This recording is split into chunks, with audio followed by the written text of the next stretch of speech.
할렐루야. 오늘 기도에 나오신 모든 청년 여러분들을 주님의 이름으로 환영합니다. 오늘 우리가 함께 나눌 말씀은 마태복음 5장 7절의 말씀입니다. 제가 대표로 봉독할 테니 귀로 들으시고 가슴에 새기시기를 주의 이름으로 축복합니다.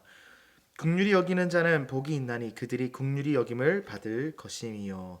아멘. 오늘 우리가 함께 읽은 말씀은 예수님께서 산상수훈으로 하신 말씀입니다. 산상수훈이라 하면 무엇인가요? 예수님께서 산상에 오르셔서 그 산에서 많은 백성들과 제자들을 가르치시며 하신 말씀입니다.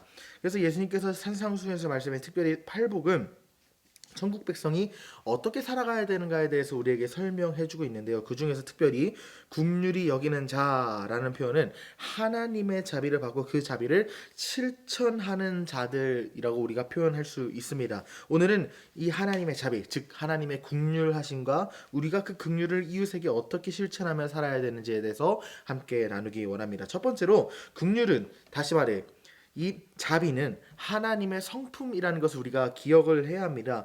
하나님은 긍휼의 근원 되시는 분이시기 때문이죠. 시편 145편에서 우리에게 이렇게 말하거든요. 야훼는 은혜로우시며 긍휼이 많으신 분이다라고 하나님에 대해서 우리에게 계시하고 있습니다. 하나님은 어떤 분입니까? 우리에게 은혜를 베푸시고 자비를 베푸시는 긍휼의 하나님이라는 사실이에요. 그렇기 때문에 하나님의 긍휼, 하나님의 그 자비가 죄인들이 날마다 죄를 짓고 하나님을 배반함에도 불구하고 오래 참으시고 길이 참으시고 또 용서를 구할 때 용서해 주시는 신실하심으로 표현이 되고 있습니다. 하나님의 성품, 긍휼은 하나님의 성품이라는 거예요.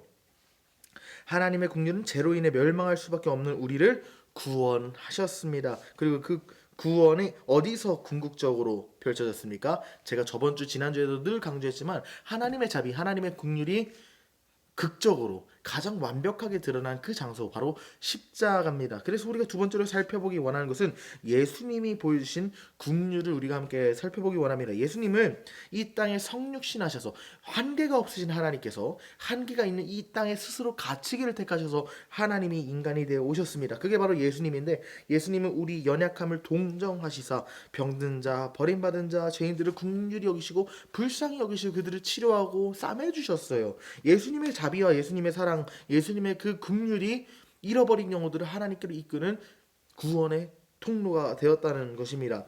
특별히 그래서 마태복음 9장 36절에서 예수님께서 무리를 보실 때 어떻게 표현하십니까? 무리를 보시고 불쌍히 여기시니 이는 그들이 목자 없는 양과 같이 고생하여 기진함이라 이렇게 표현하고 있어요. 예수님께서는 우리 세상의 모든 잃어버린 영혼들을 바라보시면서 진노하시고 죄악 가운데 있는 것을 책망하시는 분이 이시기 전에 먼저 죄악 가운데 고통받고 있고 쓰러져서 무너져 있는 우리 죄인들을 향하여 목자 없는 양이 길을 찾아 이리저리 헤매다 목자 없는 양이 길을 찾아 이리저리 헤매다가 탈진한 것 같이 우리를 보신다는 거예요. 우리를 불쌍히 여긴다는 겁니다. 그래서 예수님은 그 긍휼, 그 자비를 우리에게 실현하셔서 우리의 병을 고치시고 버림받은 우리에게 친구가 되시고 아버지가 되시고 죄인들을 긍휼히 여기셔서 십자가에서 우리를 위해 대속하시사 죽으셨다는 것이죠. 예수님은 단순히 자비와 긍휼이 감정으로 드러난 분이 아닙니다. 감정을 넘어서 그 감정에 따른 행동이 실천된 분이라는 거예요.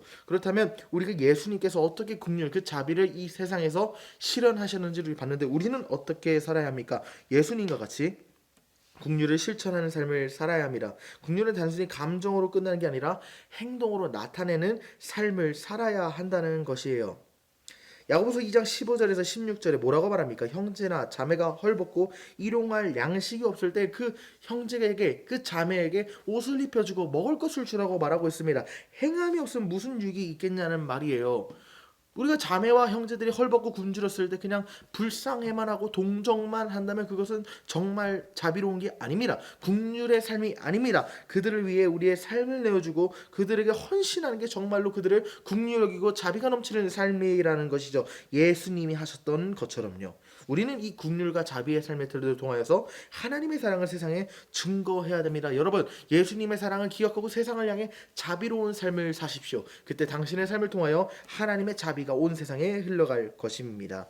제가 대표로 기도하겠습니다. 하나님 아버지 참으로 감사합니다. 자비로우신 하나님의 크신 긍휼과 은혜와 사랑이 나의 삶에 이미 임했고 그 사랑을 그 자비를 그 긍휼을 체험한 내가 감격할 수 없기 때문에 다시금 세상을 향하여 예수님의 긍휼을 흘러보내는 거룩한 하나님의 백성들이 되길 원합니다. 주님, 예수님의 국률에 감격하여 나도 남들을 국률 여기고 자비롭게 여기는 하나님의 거룩한 백성 될 수 있도록 은혜 내려 주시옵소서. 예수님의 이름으로 간절히 주께 기도합니다.